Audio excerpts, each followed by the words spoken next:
আমার দেশে যদি কোনো মানুষ মৃত্যুবরণ করে,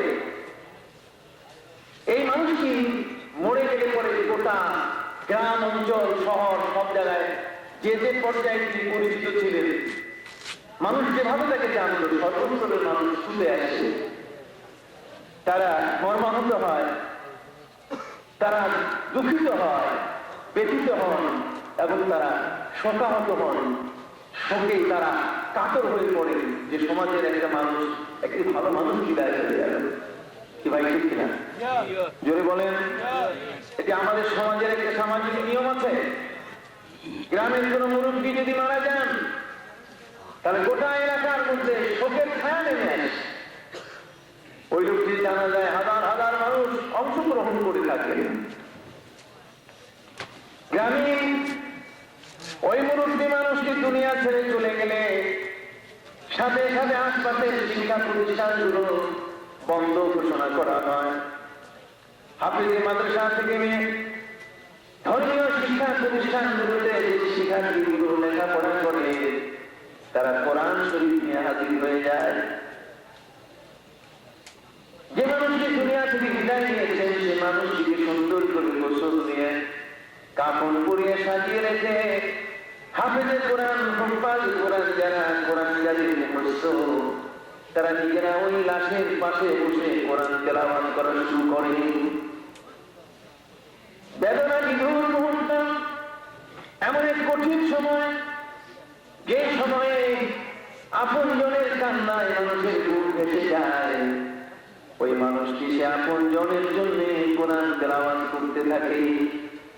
এই যে তার জন্য সহমর্মিতা প্রকাশ করছে, আল্লাহর কোরআন তেলাওয়াত করতে। একটি চমৎকার অনুভূতি, এর যে চমৎকার অনুভূতি হতে পারে না। আল্লাহর হাবিব মুহাম্মদুর রাসূলুল্লাহ সাল্লাল্লাহু আলাইহি ওয়াসাল্লাম বলেছেন, লিল মুসলিমি আলাল মুসলিমি সিদ্দুন খিসাল। একজন মুসলমান আরেকজন মুসলমানের উপরে 6টা দাবি রাখে। কয়টা? জোরে বলুন, কয়টা?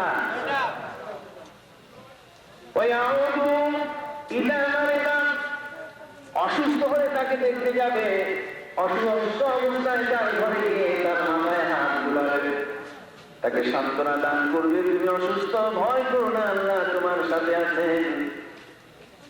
এই পৃথিবীতে হযরত আইয়ুব আলাইহিস সালাম যে মহান আল্লাহ দীর্ঘ 18টি বছর অসুস্থ রেখেছিলেন। এই অসুস্থ অবস্থায় কোনদিন আল্লাহর নামগুলো তিনি করেন নাই, বরং তিনি বারবার তার গায়ের থেকে পড়ে যাওয়া কীট পতঙ্গগুলো নিজের পচা গায়ের উপরে আবার লাগিয়ে দিয়ে মহান আল্লাহর দরবারে বলেছেন, রব্বি আন্নী মাসানিয়াদ দুররু ওয়া আনতা আরহামুর রাহিম। প্রভু, ক্ষতি আমাকে স্পর্শ করেছে, আমি অসুস্থ ব্যক্তি। ওয়া আনতা আরহামুর রাহিম, তুমি এই মুহূর্তে আমাকে পরিত্রাণ দাও, মুক্তি দাও। তোমার ক্ষমতা আছে, তুমি তো আমাকে মুক্তি দিতে পারো। বললো সুবহানাল্লাহ। মুক্তিদাতাকে আল্লাহ। আবার সবাই বলেন, মুক্তিদাতাকে আল্লাহ।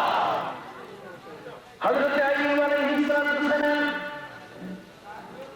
দীর্ঘ 18 বছর পর্যন্ত অসুস্থ থাকার পরেও তিনি কখনো আল্লাহর দরবারে নিজের সম্পর্কে কোনো অভিযোগান দেন নাই।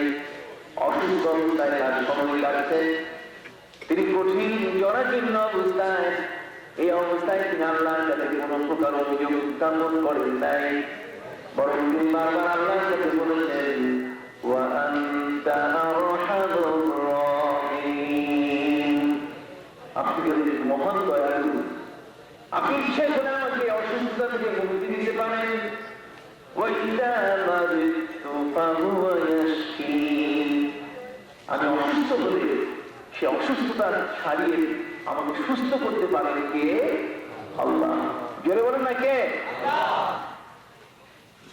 দীর্ঘ 18 বছর অসুস্থতার জীবন যাপন করতে করতে গ্রামের মানুষেরা হযরত আইয়ুব আলাইহিস সালাম সম্পর্কে সিদ্ধান্ত নিল, এমন কঠিন যে লোকটি চতুর্দিকে ছড়িয়ে দিতে পারে। হযরত আইয়ুব আলাইহিস সালামকে নিয়ে তারা জঙ্গলের তার থেকে দূরে সরে গেল, কিন্তু স্ত্রী রাহিমা তাকে ছাড়ে নাই। স্ত্রী রাহিমা এই মুহূর্তে স্বামীর কাছে তিনি অবস্থান করছেন, গভীর জঙ্গল, যেখানে বাঘ ভাল্লুকের ভয়, যেখানে কোনো মানুষের বসতি নাই, যেখানে সুন্দর ঘর নাই, বাড়ি নাই, আলো নাই, লাইট নাই, প্রকাশি নাই, কিছুই নাই।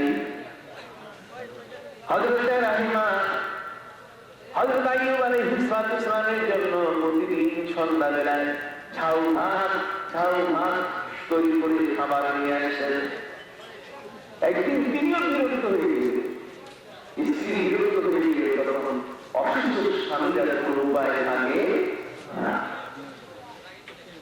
হযরত আইয়ুব আলাইহিস সালামের সম্পর্কে স্ত্রী সিদ্ধান্ত নিলেন, আজকে আমার স্বামীর জন্য জীবনের শেষ খাবার ঝাউ ভাত তৈরি করেন। স্বামীর জন্য নিয়ে আসতে আসতে তিনি সিদ্ধান্ত নিলেন, আমি আমার স্বামীর কাছে খাবার গুলো চুরি করে তার কাছে খাবার নিয়ে জীবনের করে তার কাছে বিদায় নেব। দীর্ঘ 18 বছর পর্যন্ত স্বামী তোমার খেদমত করলাম, আর সহ্য হয় না, এই গভীর জঙ্গলে আসার সাহস হয় না। আমাদের ঘর বাড়ির বউ হলে 2-3 মাস বিছানায় পড়লে স্ত্রী আরেক স্বামী দক্ষিণ দিয়ে ফিরে আদালতে চলে যায়। কথা বুঝতে পারছেন? আদালতে গিয়ে বিচারকের কাছে বলা শুরু করে যে আমার স্বামী অক্ষম, অযোগ্য, খেতে দিতে পারে না, খাবারের টাকা পয়সা ঠিক মতো দেয় না, বিবাহের শ্রুতি ভঙ্গ করছে, খাগড়াছড়ি বান্দরবনের শ্রুতি ঠিক রাখে না। কথা বুঝতে পারছেন? বিবাহ বিচ্ছেদ করে। কাবির নামার 18 নম্বর কলামের আইনটা প্রয়োগ করে স্ত্রী, যেটি আমাদের দেশে সম্পূর্ণ অবৈধ আইন। বিবাহের আগে তালাকের ফয়সালা এটি ইসলাম সম্মত বিষয় নয়। বিবাহ হচ্ছে মহানন্দের বিষয়, জীবন গড়ার মুহূর্ত। সেই মুহূর্তে জীবন ভাঙ্গার পরে আসা উচিত। যে কোনো জিনিসের একটি বিকল্প ব্যবস্থা আছে।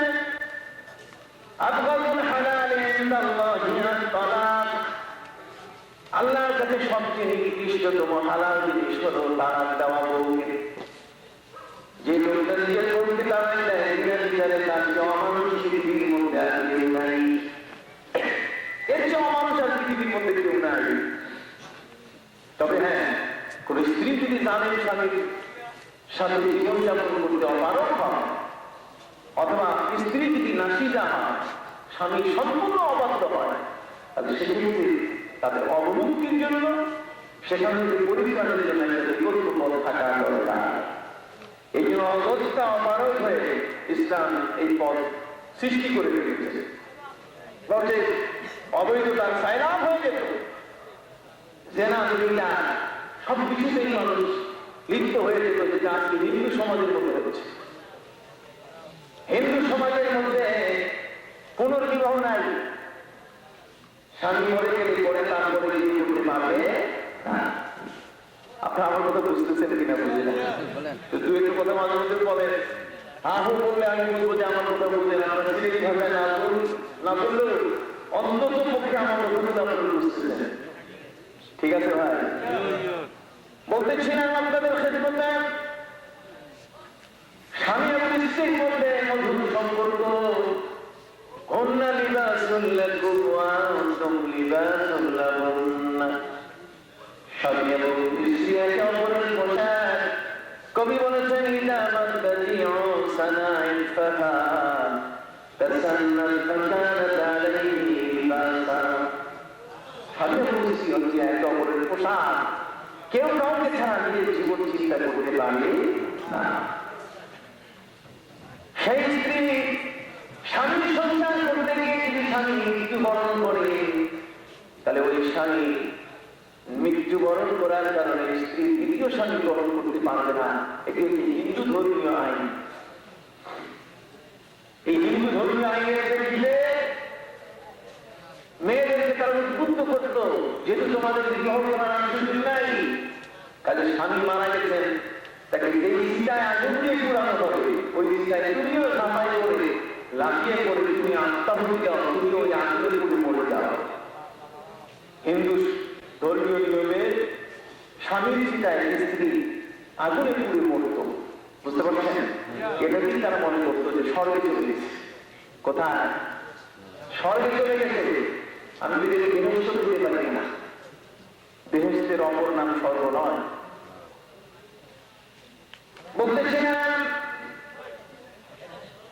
1995 সাল পর্যন্ত ভারতের মাটিতে, ইন্ডিয়ার মাটিতে কত অবলা নারীকে এভাবে অপমৃত্যু করেছে তার শেষ নাই।